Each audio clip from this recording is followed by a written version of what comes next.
సంవత్సరాల తరబడి government job కోసం వేచి చూస్తున్నారా? కేవలం 8 నెలల్లో మీ కల నెరవేర్చుకోండి. వెంటనే కింది నంబర్స్‌కి కాల్ చేయండి. నమస్తే రమగారు. నమస్తే జయ. రమగారు, ఏదైనా మంచి కథ ఒకటి చెప్తారా? ఒక్కోసారి మనం ఒక రకంగా ప్లాన్ చేస్తాం, మన ప్లాన్ వర్కౌట్ కాదు. మన ప్లాన్ ఎవరో బ్రేక్ చేస్తారు. కాసేపు వాళ్ళ ప్లాన్ నడిచిపోయింది అనుకుంటాం, వాళ్ళ ప్లాన్ కూడా వర్కౌట్ కాదు. వర్కౌట్ కాపాడడం అనేది కామన్, ఎవరికైనా అయిపోతూ ఉంటుంది. అంతే. భలే బాగుంటుంది. ఒక చిన్న చందమామ కథ. పూర్వం అట జయంతుడని ఒక వైశ్య కుటుంబంలో వర్తకాడు ఒక ఆయన ఉండేవాడు. ఆయనకి ఒక 5-6 పిల్లలు ఉన్నారు, ఒక ఆడపిల్ల. పిల్ల పెళ్లి చేద్దాం అనుకున్నాడు. మంచి పెద్ద సంబంధం కుదిరింది. అయితే ఆయన ఏమనుకున్నాడంటే, మన దగ్గర ఉన్నది కాకుండా ఆయనకి పురాతన కాలం నుంచి వాళ్ళ ఇళ్లలో కొన్ని రత్నాలు ఉన్నాయి. ఒక రత్నాన్ని అమ్మి పిల్లకి పెళ్లి చేయాలి. ఈ రోజువారీ ఖర్చు వ్యవహారాలు ఏమి కదపకుండా ఆ రత్నంతో వచ్చిన డబ్బే ఈ పిల్ల పెళ్లికి వాడదామని అనుకున్నాడు. ఓహో. ఏం చేశాడు, ఆ రత్నాలు అవి అమ్మగలిగే రోజులు కావవి, రాజులకే అమ్మాలి దాన్ని. సరే, ఇతను ఏం చేశాడు, ఆ రత్నం పుచ్చుకుని రాజుగారి దగ్గరికి వెళ్ళాడు. అది వేరే ఊరు, ఈయన ఒక చిన్న ఊళ్ళో ఉంటున్నాడు. రాజుగారు సిటీలో ఉంటాడు కదా, నగరంలో ఉంటాడు. గుర్రం వేసుకుని వెళ్ళాడు. రాజుగారికి అమ్మ చూపాడు. ఆయన చూసి చాలా సంతోషించి, అబ్బో భలే పురాతనమైంది, నా కిరీటంలో రత్నం పాతపడింది, ఇది వేయించుకుంటాను అని ఒక రేటు చెప్పాడు. ఇంత ఇస్తానన్నాడు. ఈయన ఏదో అడిగాడు, ఒప్పుకున్నాడు. ఒప్పుకున్నాక రాజుగారు డబ్బులు తెప్పించిపోయాడు. జయంతుడు అన్నాడు, ప్రభు ఇంత డబ్బు పట్టుకెళ్ళలేను, కొంత ఉంచండి మీ దగ్గర, ఇప్పుడు అవసరానికి పెళ్లి పనులలో ఎంత అవసరమైందో అంతే పట్టుకెళ్తాను అని చెప్పాక సరే, ఆయన ఏదో కొంత డబ్బు ఇచ్చాడు. ఇది చాలా పెద్ద మొత్తం, లక్షల్లోనే ఉంది. ఈయన ఏం చేశాడు, బజార్ వెళ్ళి అమ్మాయికి కొంచెం నగరంలో ఫ్యాషన్గా ఉన్న 3-4 రకాల వస్తువులు బేరమాడాడు, తీసుకున్నాడు. అక్కడి నుంచి ఆ నగరం చుట్టుపక్కల నల్లటి ఆవులు, కపిల గోవులు దొరుకుతాయి. ఆడపిల్లలు పెళ్ళిళ్ళప్పుడు గేదెను దోలటం మనకు కనపడుతుంది మన ఊళ్ళల్లో. గొడ్లు దోలుతారు, ఒక ఆవు దూడ లేదా ఒక గేదె పిల్ల, ఒక చిన్న పిల్ల ఇస్తారు, ఓ దూడని ఇస్తే అది పెరుగుతుంది అనమాట. పల్లెటూళ్ళల్లో బాగా కనపడతాయి. ఇప్పటికీ ఈ నర్సీపట్నము, ఈ శ్రీకాకుళము, ఆ ఊళ్ళల్లో ఆవు వీటిని ఇవ్వటం కనపడుతుంది. ఆవు దూడ మన కృష్ణా జిల్లాలో ఆవు దూడలు ఇస్తారు బాగా. ఏం చేశాడు, ఒక కపిల గోవుని కొన్నాడు, లేత దాన్ని గోవుని కొన్నాడు. ఒక ఈత ఈనింది, దూడలేదు, దాన్ని చేత్తో పుచ్చుకున్నాడు. ఏం చేశాడు, గుర్రం తోకకి ఆవు మెడలో ఉన్న తాడుని కట్టాడు. ఆ గుర్రాన్ని టకటకలాడించకుండా మెల్లిగా నడిపిస్తున్నాడు. ఆవు కూడా వెనకాల నడుచుకుంటూ వస్తుంది. దాని మెడలో మువ్వ కట్టాడు. మువ్వ మోగుతూ ఉంటుంది, ఆవు వెనకాల వస్తున్న శబ్దం. ఆవుకి గిట్టల శబ్దం ఉండదు కదా, పైగా గుర్రం టక్కు టక్కుడది, ఈ టక్కులో ఇంకో టిక్కులు వినపడవు. అవును. ఈయన దారిపోతున్నాడు. పోతుంటే ఏమైంది, కొంచెం దూరం వెళ్ళిన తర్వాత ఈయనకి అడవిలోకి వెళ్ళాక, అడవులు దాటి వెళ్ళాలి. అప్పుడు ఎలా ఉండేవి, ఊళ్ళకి మధ్యలో చిట్టడవులు ఉండేవి. అవును. వెనకాల శబ్దం ఏదో తేడా వచ్చినట్టు తెలిసింది. తీరా చూస్తుంది కదా, ఈ గుర్రం వెనకాల ఆవు లేదు. దాని మెళ్ళలో కట్టిన తాడు, దానికి వేళ్లాడేసిన మువ్వ మాత్రం ఉన్నాయి. ఆవుకు కట్టిన మువ్వలు ఉన్నాయి. మువ్వలు నేల మీద తగిలి మువ్వ మోగుతోంది. చాలాసేపటికి కానీ అతనికి తెలియలే, ఆవు లేదు. అయ్యో ఏం చేయాలో తెలియలే. ఎవడో విప్పుకుపోయాడు. అయ్యో చక్కటి కపిల దొరికింది, ఇట్లా అయిపోయిందే, వెళ్ళి కొన్న వస్తువు మిస్ అయిపోయిందని కొంచెం బాధపడ్డాడు. కానీ ఇప్పుడు వెనక్కి వెళ్ళి ఏం చేస్తాడు, అదే ఇంకా బంగారం ఉంది, కొంత డబ్బు ఉంది, ఇంటికే వెళ్ళిపోదాం అనుకున్నాడు. ఇంకా కొంచెం ముందుకెళ్ళాడు. ఈ ఆవుని విప్పుకెళ్ళిన వాడు గండుడని ఒక గండడు, వాడి పేరు ఒక దొంగ, వాడు ఒక గజ దొంగ. వాడికి ప్రచండుడని ఇంకో కొడుకున్నాడు. ఈయన ఎప్పుడైతే బంగారపు కొట్లో బంగారపు సామాన్లు కొంటున్నాడో అప్పుడే చూశారు వాళ్ళు, బంగారం ఉంది, ఇంకా డబ్బు ఉంది. ఇప్పుడు మూట తీసి లెక్కించి ఇచ్చేటప్పుడు కొంత ఇచ్చాడు, కొంత మూటలో ఉంది కనపడుతుందిగా. మనం పర్సులు తీస్తే జనాలు చూడరు మన. అవును. పైగా అవేమో నాణేలు, 2 దోపుకున్నాడు.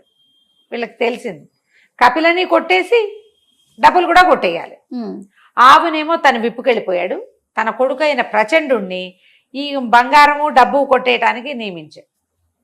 ఈయన ముందుకు వస్తుంటే ఏమైంది, ఒక పెద్ద ఏరుంది. ఆ ఏటి పక్క నుంచి వెళ్ళాలి.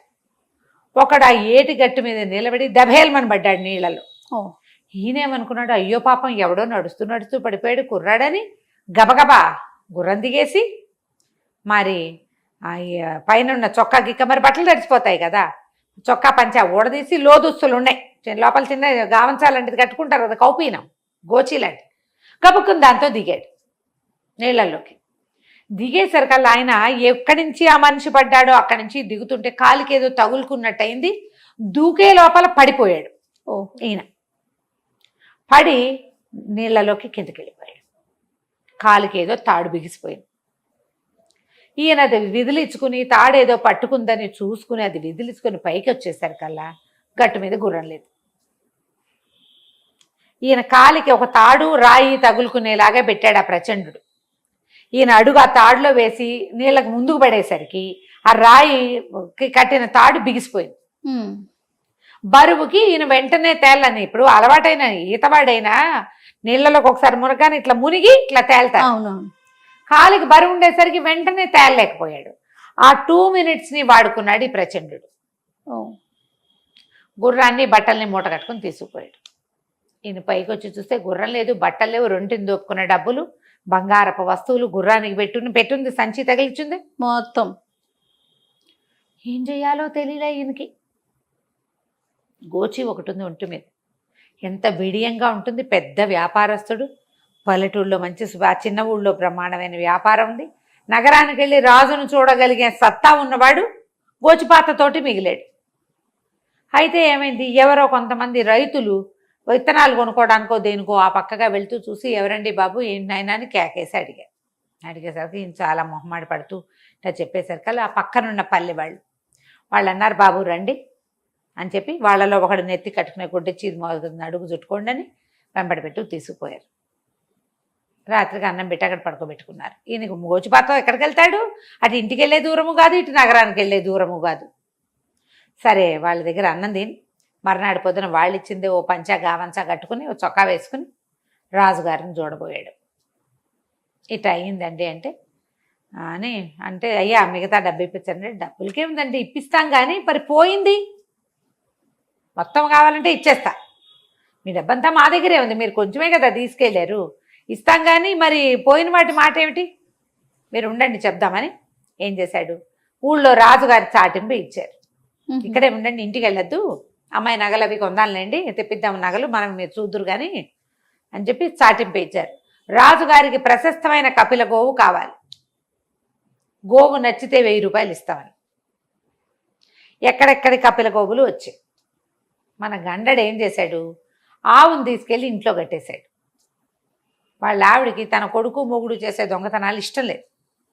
అందుకని 50 రూపాయలకు కొనుక్కొచ్చానే, 4 ఏళ్ల ఒక 6 నెలల్లో దూడనేస్తుంది, నువ్వు పాలు పితుక్కుంటావు, ఆరోగ్యానికి మంచిది, కళ్ళకి మంచిదని తెచ్చానని నమ్మించాడు. ఆవిడ కూడా ఈ వార్త విన్నాకేమనుకుంది, 50 రూపాయలు పెట్టి కొనుక్కొస్తే 1000 వస్తుందిగా ఏం చక్క, రాజుగారికి నచ్చితే దూడ ఆవేమో లక్షణంగా ఉంది, కపిలలు తక్కువ ఉంటాయి, కపిల గోవులు అంటే నల్లటి ఆవులు తక్కువ ఉంటాయి. ఈవిడ ఆవును తోలుకోబోయింది. అక్కడికి తోలుకున్నాక ఆ మొత్తం ఆవులన్నీ వచ్చేసినాయి, ఊళ్ళో ఉన్నవన్నీ అందరు తీసుకొచ్చారు. 1000 రూపాయలకు ప్రతివాడు ఆశపడతారు. మనం ఈ వ్యాపారస్తుడు జయంతుడు ఉన్నాడుగా, రాజుగారు అన్నారు జయంతుడిని, ఈ మొత్తం వీటిల్లో చూసి ఏ ఆవు మందో కనిపెట్టండి అన్నాడు. ఈయన ఏం చేశాడంటే ఆ గోవుకి కొమ్ముకి ఒక ఎర్రదారం కట్టాడు.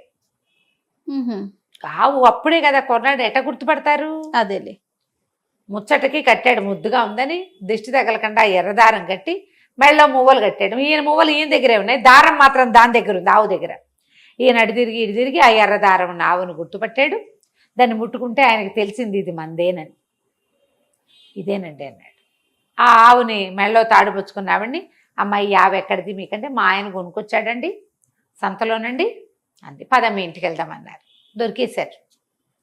సరే ఆవుని ఇక్కడ ఉంచుకుని డబ్బులు ఇస్తాం పా మీ ఇంటికి పద, నువ్వు 1000 రూపాయలు మేము పట్టుకెళ్తామని 2 సైనికుల్నిచ్చి వాడిని బట్టూరండి అని పంపించారు.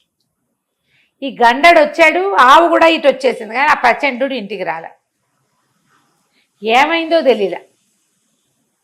ఇంతలో జయంతుడి ఇంటి దగ్గర నుంచి ఒక వార్తాహరుడు వచ్చాడు. ప్రభు, గుర్రం ఇంటికి చేరిపోయింది అని. గుర్రం ఎట్టా చేరింది అంటే, ఈ ప్రచండు ఏం చేశాడు, ఈయన నీళ్ళల్లో పడిపోయాడు. జయంతుడు పడిపోగానే వీడు గుర్రం ఎక్కేశాడు. అది చాలా మకురు గుర్రం. యజమాని కాకుండా ఇంకో మనిషిని ఎక్కించుకునే అలవాటే లేదు దానికి. మామూలుగా ఊళ్ళలో గుర్రాలుంటే పని వాళ్ళు వీళ్ళందరూ ఎక్కుతారు. కానీ ఈ గుర్రం అలాంటిది కాదు. ఆయనది స్పెషల్ గుర్రం. నిదానంగా నడిచే అలవాటు ఉంది ఆయనతో పాటు. ఇది ఎప్పుడైతే వీడెవడో కొత్తవాడు ఎక్కాడో దానికి నచ్చల. పైగా వాడు తడిబొంటితో ఎక్కాడు. నీళ్ళ నుంచి వచ్చేసాడు కదా, వచ్చేసరికల్లా అది విదిలించుకోబోయింది. వీడు దాన్ని గట్టిగా పట్టుకున్నాడు. అది అటు ఇటు చేసేస్తోంది. వీడికి భయం వేసింది. వాడికి గుర్రం ఎక్కితే అది ఇంటికి తీసుకుపోతుంది అనుకున్నాడు. దారి తను చూపించే అవకాశం ఆ గుర్రం వాడికి ఇవ్వల. మకురెత్తిపోయింది. ఆ తడి తగిలేసరికి దానికి విసుగు పుట్టేసింది. అది గెంతేస్తుంటే సరే ఎటో ఒకటి వెళ్తుందని దాని మెడ గట్టిగా పట్టుకుని అది ఎటు ఇళ్ళనిస్తే వెళ్తే అటు ఇళ్ళనిచ్చాడు. అది అడి తిరిగి ఇడి తిరిగి జయంతుడి ఇంటికి వెళ్ళిపోయి అలవాటైన దారిలో వెళ్ళిపోయింది. వెళ్ళిపోయేసరికల్లా వాళ్ళే గుర్రం లోపలికి వచ్చేసింది దివాణంలోకి. వాళ్ళది చిన్నది సంస్థానమే, అదేం మరి చిన్న వ్యాపారం కాదు వాళ్ళది. లోపలికి వచ్చేసరికి పని వాళ్ళకి గుర్రం వచ్చింది. ఇదేంటి పైన వీడెవడ ఉన్నాడు, గోచిపాత్రాయుడు అని చూసుకున్నారు.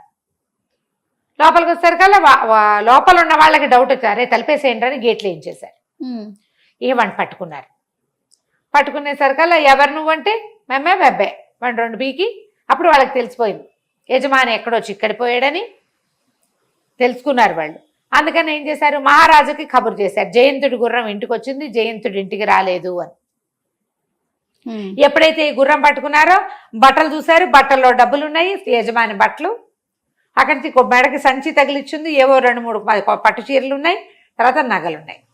అమ్మాయి వచ్చి నగలు గీగలు పట్టుకుపోయింది. ఇవి నాన్న బట్టలే, ఇదిగో ఈ సంచి రాజుగారు ఇచ్చుంటారు. ఇవన్నీ ఊహించి వాళ్ళు ఉత్తరం రాశారు. ఇంతలో ఈ సైనికులు 2 ఇంటికి వెళ్ళారు కదా. ఆ గండడు ఇంటి దగ్గర కూర్చొని ఆలోచిస్తుంటే ఏ సంతలో కొనుక్కొచ్చావు కపిల్ గోగుని అని అడిగారు. మేమే బెబ్బాయి అన్న అయిపోయింది. పట్టుకొచ్చేసారు. పట్టుకుని తీసుకొచ్చారు. ఎట్లా చేశారు, ఏం చేశారంటే ఇదిగో ఇట్లా చేశారు. ఇలా మోసం చేస్తున్నారని తండ్రి కొడుకు ఇద్దరికి చెరసాల సంవత్సరం పాటు ఖైదు విధించి అన్నీ దొరికేసినాయి కదా. కానీ ఈ పని చేయకూడదు. శుభకార్యానికి కోసం కొనుక్కుంటే ఇంత పని చేస్తే ఎట్లా. వాళ్ళిద్దరిని జైల్లో పడేశారు. జయంతుడికి మళ్ళీ ఆయన గుర్రాన్ని ఆయన తెప్పించి ఇక్కడ ఇంకో కొంత షాపింగ్ చేయించి కొంచెం డబ్బులు ఇచ్చి రాజుగారు వెనక్కి పంపించేశారు. వీళ్ళు ఇంత ప్లాన్ చేసినా ఒక్కోసారి చూడు జయంతుడు ఏమనుకున్నాడంటే తన ప్లాన్ ఫ్లాప్ అయింది అనుకున్నాడు. వేరే వాళ్ళ ప్లాన్ వర్కౌట్ అయింది మొదట. అవును. తర్వాత ఏమైంది, భగవంతుడు వేసిన ప్లానే కరెక్ట్గా అవుతుంది. మనుషులు వేసిన ప్లాన్లు అది మాస్టర్ ప్లాన్ కదా. అదే పారని ఎత్తులు కథ పేరు. కథ కంచికి మనం ఇంటికి. సూపర్. నమస్తే. నమస్తే.